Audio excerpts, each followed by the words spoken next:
a lot of backing behind it. And then when it got out into the branches, it fizzled out, and now it's just a skills program. It really is not a true mentorship program. So Yeah. it had a tremendous potential, and I Yeah. think there's something in that mix where coaches feel perhaps a bit intimidated by that relationship, like they're being evaluated or something, and that's Yeah. contrary to the mentorship model, of course. Yeah. That's exactly what I found too with the Royals. I mentored probably about between 4 and 6 a year for 4 years, I think, and it was the same thing. It felt to me like they thought we were there evaluating them and reporting back to the association on what they were doing or what they weren't doing. And I felt that they felt very uncomfortable. And so I tried to find ways to try to put that at ease, but I didn't honestly have much success with getting the coaches to buy into it. Yeah. Well, I don't know how we got started on the topic, but Yeah. anyway, it's another good topic. But I think this is my take anyway. You're exactly right, Malcolm. I made them feel uncomfortable because I shared so much stuff. And the reality was you are evaluating. If they're harmful, you have to address it. And it's sort of that you're walking a fine line. And as a result, in Cochrane,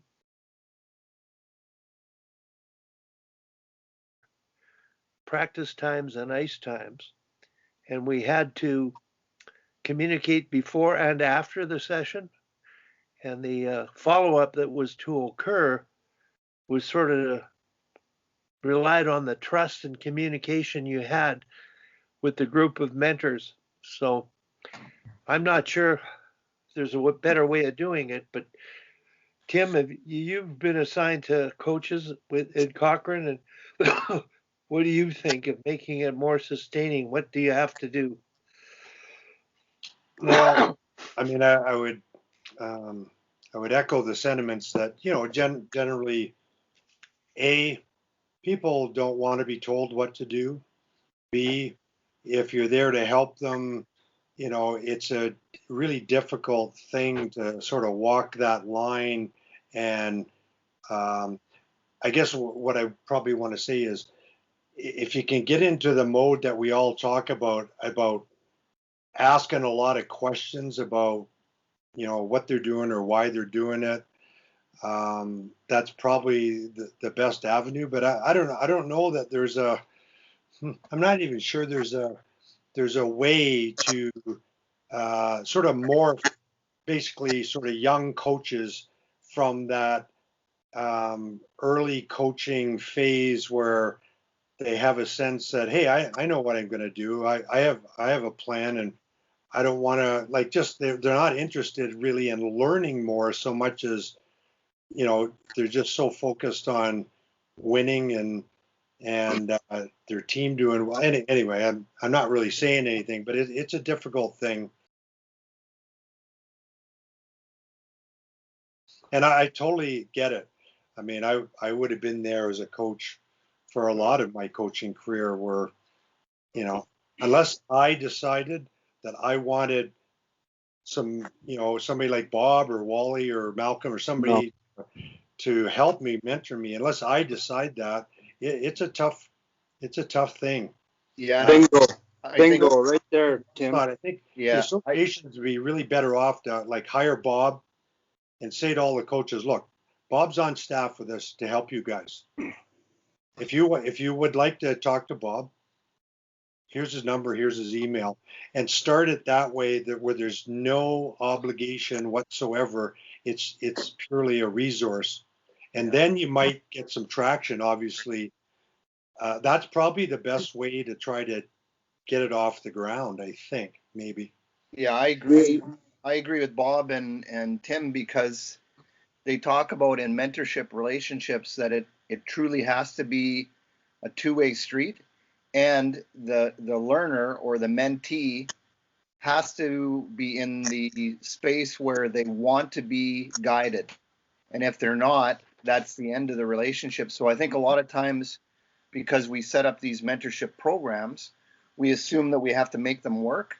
But I think the mentor at the very beginning has got to be willing to say, you know what, coach learner, you're not ready. Or the coach learner has got to be able to say, I'm not interested.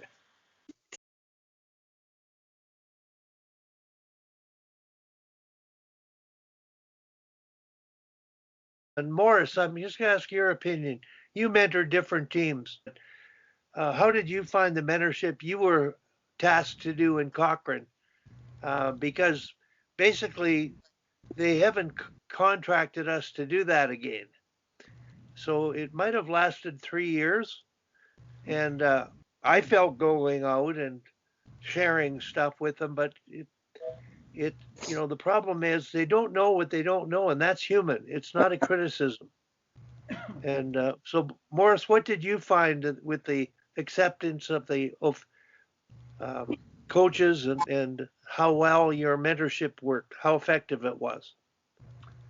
From the very start of the program, I found that they were a little bit like Medicine Hat, a little bit suspect. And then when they realized that we weren't there to embarrass them, but really to help them, then the trust grew quickly. And so that maybe could be one thing pointed out right from the start. That was a barrier, so I had to work through that. And then I felt the coaches were very, very receptive to various things, and especially in practices.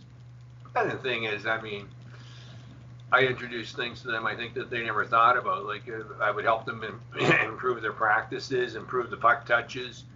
But then when it came to their talk in the dressing room, for them to realize that some of their talk may have actually been sabotaging their message, I think they really didn't like that idea to start with. And then it takes them a while to actually open up to the possibility that new languaging could have been required. And then just even on the bench, some of the things that I would point out, they would say, wow, never really even thought of that. Like how the guys that are opening up the gates could be sabotaging their message. So it ended up being very receptive. And it was really cool, actually. I will say one thing, the higher it went up, and the younger the coaches got, the bigger the resistance was. Younger coaches were they didn't really want to learn very much. Really, everybody else was pretty open to it. Do you think it's a coaching maturity thing, Morris?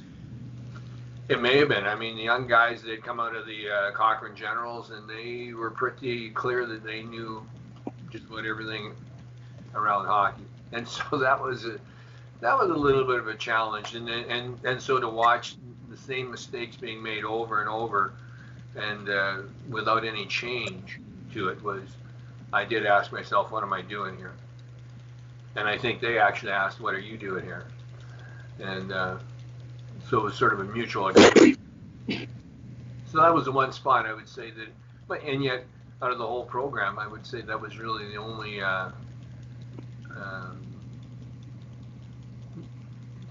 kind of like almost 100% resistance that I experienced. Otherwise, coaches were very open to it, and so many of them said, wow, I never thought about that. Wow, I never thought about that. Wow, well, that's cool.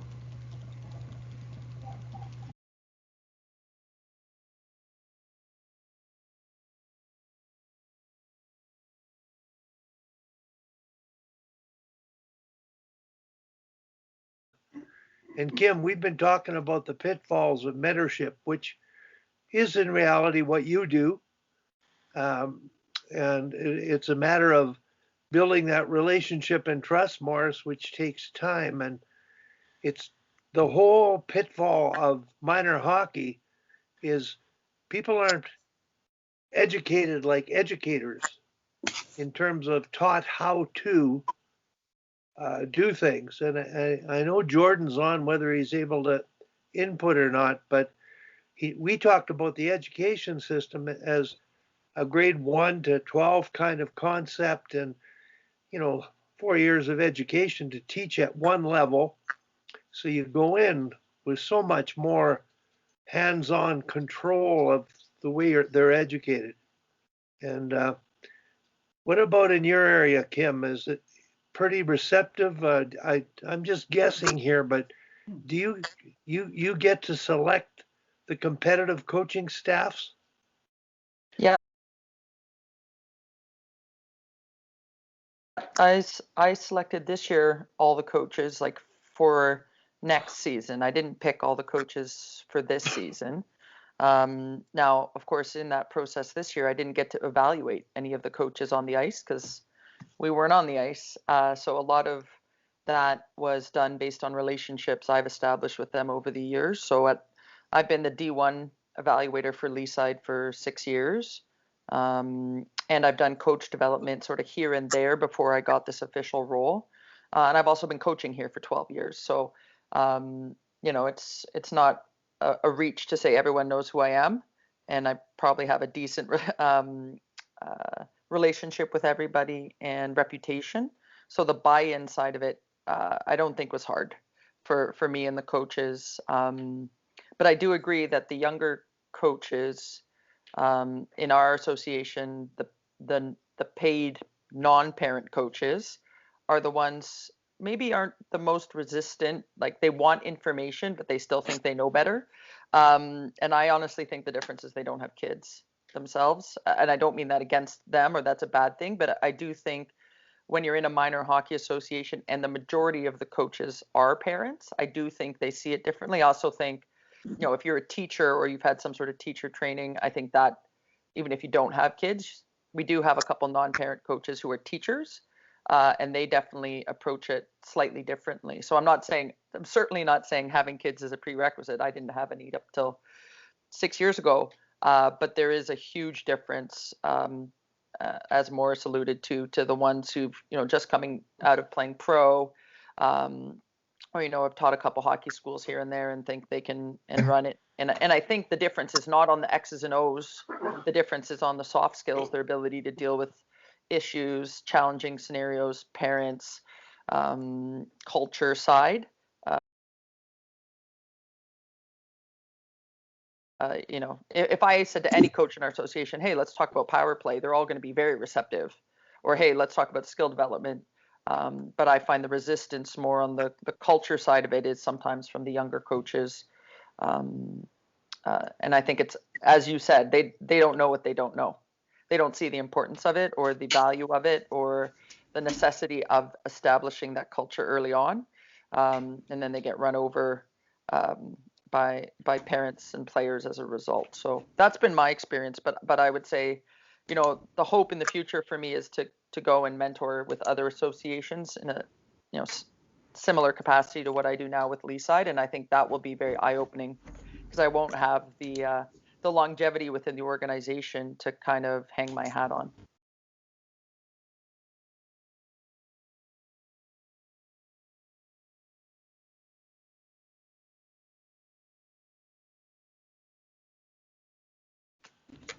I'd just like to mention one thing. Angie Abdu. Hi, Sammy. Hi, guys. Angie's available on the 15th. I've spent a good amount of time with her. We did the mission statement exercise. She's coaching swimming now. I'm not sure if it's in Fernie, but boy, an articulate lady who absolutely gets it. Everything we're talking about and some. And so on the 15th, Tim, we might mark that on the calendar. She's going to come on and, basically her book called Home Ice is really bang on with this conversation. Because after she wrote the book, which we would totally 100% endorse, the feedback she got from the associations and the community was, you don't know what you're talking about. And she basically has been pushed out the door, and her son quit hockey for 2 years. And he's back in now, and she's coaching swimming, and she's happy back in because he just wants to play. But in swimming, she's taking her certification. And so I've been sharing things with her about the swimming certification and the theory certification compared to the normal certification, which is just more X's and O's than anything, not science so much. But I see some questions are up. So Jordan, go ahead. We asked that question about the education of teachers and the ability to be on the same page and maybe easier to work with or not, or mentor or not. Go ahead, Jordan.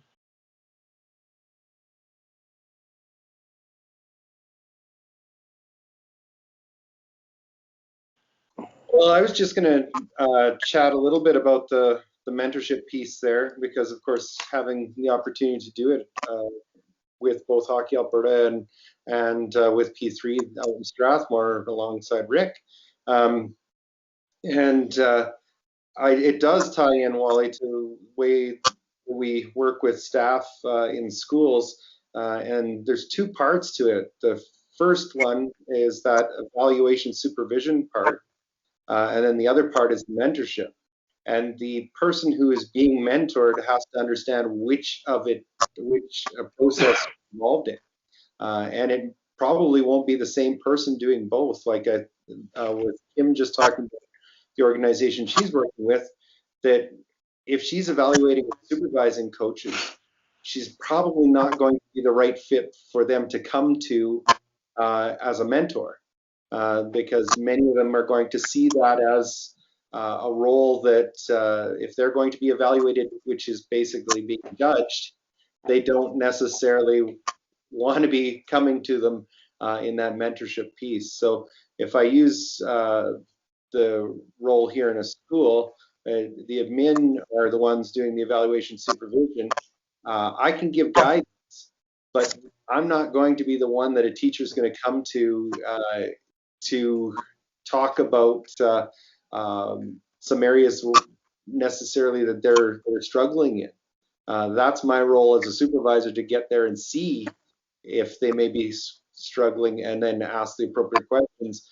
But we partner our teachers with people at the grade level or curriculum. If it was in the high school setting, it was the curriculum team. And we'd set up both formal and informal mentors, allow them to find their own people that they trust to have those conversations with. But also, when they're first coming in, we do set up a formal pairing, and sometimes those mesh and sometimes they don't. But usually the most effective ones is, as Tim had said, that if the person is reaching out to somebody to be a mentor, they're at the point where they're looking to gain information, as well as in that mindset where they're looking for growth. And so there's that piece. But the last portion, and this is the portion that I think that is missing in minor hockey, is that evaluation supervision piece, that formal one. And it's one where the coach knows who's going to be doing the evaluation supervision, how they're going to be evaluated and supervised, and basically a rubric or whatever that they're going to be supervised on.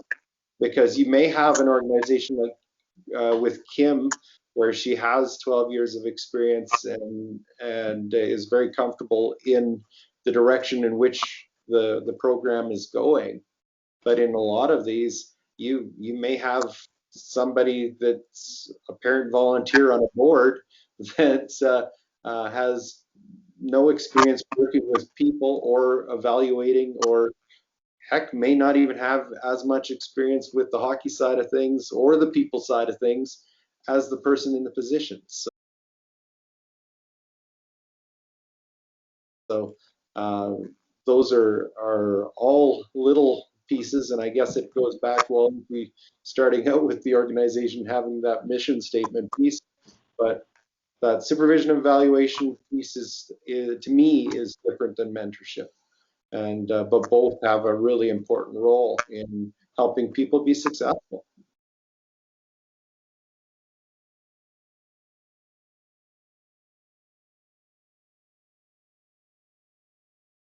I guess I would agree with that. I think for sure that maybe best case scenario, you separate mentorship from supervision and evaluation, but isn't the real world, and not that the corporate world does everything the right way, but that's just kind of real world. Like you have a supervisor, they at some point have to evaluate you, but they're also usually tasked with sort of mentoring you and teaching you your job to some degree.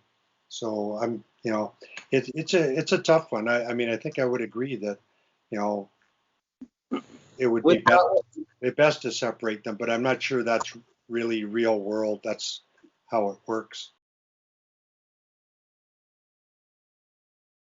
Well, I would ask you this question though, Tim. In if you want to call real world, the business world and education different, that's okay. But if you look at it, how many times when you've been in a position where you're working, whether it's for a corporation or whomever, and you reach out to somebody else that you know that works in a similar field, in the same field, but they're working for a different company, and you run things by them, or you ask those questions rather than asking your supervisor. And that happens. Like I know that people run things by other people, and that piece. Even myself as an administrator, I was talking to other administrators, people that aren't even in my current jurisdiction, just because those are people that you trust and that you want to use as a sounding board. And that's truly where mentorship goes to when you're seeking that information, and those pieces. So I think that there is a role for separation of it, no matter the industry. I agree that it's definitely better, but I'm just not sure it's prevalent or do it like I think I look at what your example that you're talking about is not really mentoring so much as you just seek out some, collaboration. I kind of see those excuse me, as being a bit different than having a sort of if you want to call it, a full-time mentor assigned to you. But it's a difficult exercise. Yeah. People are not the most secure on balance. Well, what I would propose, Tim, would be somebody like Kim, being the one operating the association, uh, saying that she's going to be supervising and doing the formal evaluation side of it, but then her contracting Tim, Wally, and all others as a mentorship group that introduced them as a group that coaches that could then take advantage of their experience and use them as mentors.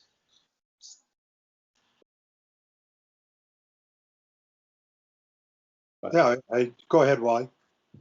Well, I just wanted to say that when Angie's on the 15th, I think that's an important topic to get back on because, like ourselves, she's trying to influence change for the better. And it's the ethical side of that we're concerned with, whether they can teach X's and O's and mathematics and those kind of things is one thing. So when Angie's on, I'd really like to revisit this topic again because no doubt we will get into it.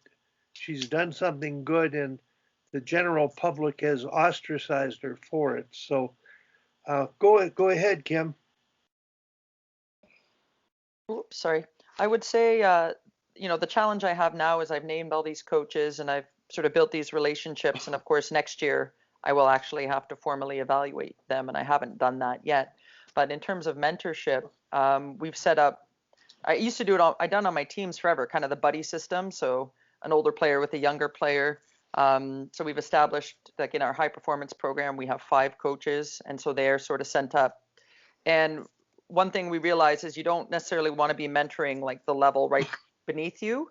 So the U13 to U11 is not great, because then the teams kind of get mixed together, and it doesn't always end well. So we've sort of staggered them by age group. But my intention is to establish that with the high performance coaches, but also loop in the non-paid coaches. And the high performance ones are the paid ones, but like I call them the real people, like with real jobs. And most of our high performance coaches also have real jobs. I'm the only full-time. Actually, there's one other full-time hockey person.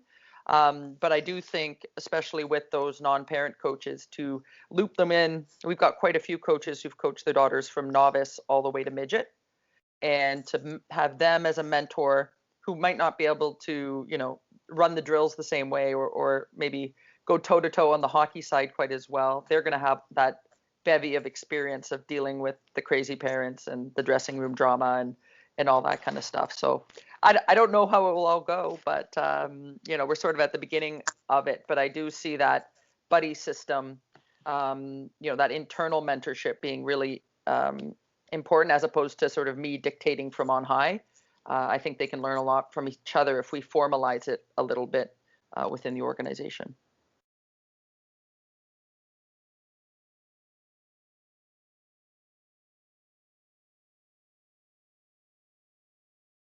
Kim, I just, when you said the word evaluate, and you're going to evaluate it, it just dawned on me, and I learned this working with the national women, because we were evaluating every day. And I think it's more important that you do your own evaluation, and the form that we provide is an awareness form of where are you actually at? What do you think? What do you think, your areas of strength are? And that self-evaluation, to me, would lead to more of a collaborative kind of communication on what's occurring as an athlete or as a coach or as a teacher. So I don't know if it's ever been considered in education, Jordan, but if you have a checklist or a formal sheet that you have to fill out at the end of the day, I find that just presenting that to the doing HP1 evaluations, I tell them to do their own. And when we sit down and talk about it, that's when I start my evaluation. Do they notice things? Are they willing to be receptive to conversations about things that, to me, would be cardinal? So I'm a little more hands-on in high performance evaluations. I'm concerned about the health of the players and the what's at stake for them in terms of their personal development and their hockey development as well. So somebody put something in 2002. Who was that? Type that in, Sam. Sammy, was I? That was me. I was just going to attest to how great the evaluations were, Wally, I would say in my 98, 99, 2000, 2001 era, 2002. I really felt like I could voice my opinion in a safe space, which I think as an athlete is really, really important. And I felt like my concerns were heard, albeit not always changed, but heard and, talked about.